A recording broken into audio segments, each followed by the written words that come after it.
The nation's capital woke up this morning to front-page stories in the Washington Post and New York Times that the FBI has been conducting surveillance of mainstream protest groups concerned about animal rights and the environment.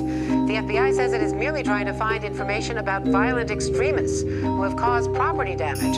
But the story has ignited a huge debate about how far our government should go. Today, FBI documents first given to the New York Times and Washington Post and now on the American Civil Liberties Union website show PETA is under FBI investigation. The documents offer no proof the group is a subversive threat or has been involved in any illegal activities, but the files show federal agents have been tracking PETA for years. Agents wrote, PETA is suspected of providing material support and resources to known domestic terrorist organizations, such as the Animal Liberation Front. I think certainly the FBI should know the difference between a terrorist and somebody handing out a vegetarian starter kit or somebody protesting naked in a cage on a sidewalk. I think that's just a ruse, and it needs to stop. They are targeting people because of the content of their speech and their conduct in opposing these billion-dollar industries that make profits off of exploiting animals. We're a threat to anybody and everybody that exploits animals. You really believe that the FBI draws a complete distinction between PETA as an organization and an entirely separate organization of ALF? It seems like they think there's a common thread that not only do you support them, but there is belief that you're a front for some of these more radical organizations. Of course, it's absurd. And there's no connection. There's no there. Like I said, you know, we've gone through this for the better part of 2 decades. PETA's gone through 2 IRS audits. The most recent one just concluded in May of 2005, and we've been given a clean bill of health. PETA's an entirely lawful organization, and again, it's just time for this kind of thing to stop. There is no connection, period. Anyone who says they're with the ALF or working for the ALF, they're either stupid or they're lying, because everything the ALF does, by definition, is illegal.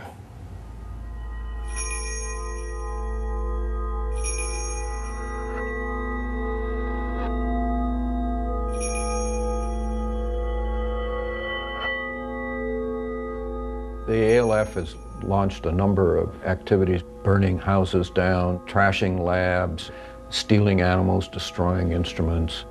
I did get a phone call in 2 o'clock in the morning stating that they knew that I walked to work every day and that they knew that I left at a certain time and that I took the same route every day.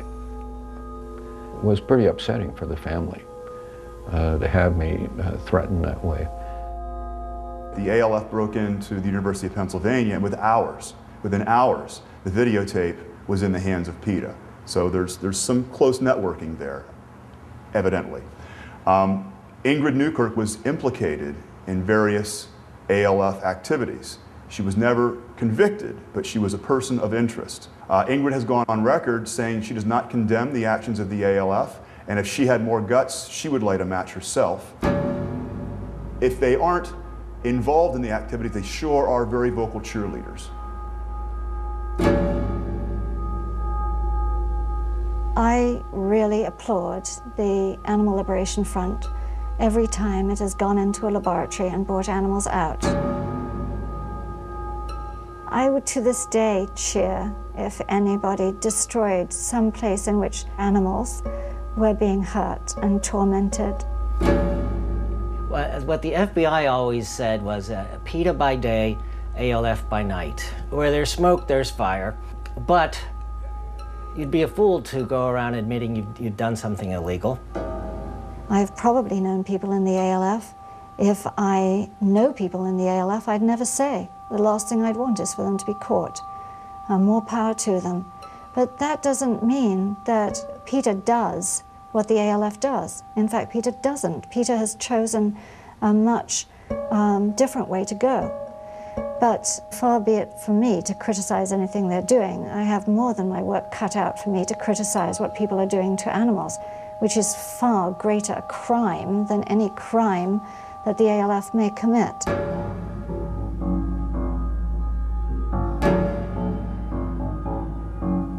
We can never win these battles by harassing an individual or threatening harm. Never. That retards our progress. It's tactically idiotic because it hands a strategic opportunity to our opponents. We're demanding ethical consistency in the way that people live their lives, and then if we're not pursuing that in our own tactics, how does that get reconciled? Once you move into the domain of intimidation or illegal conduct beyond civil disobedience, you're going into a dangerous pile of quicksand. But PETA says it doesn't do that, and I understand. yeah. I understand. It's just, but they don't condemn. Yeah. They don't condemn that. Yeah, and they should.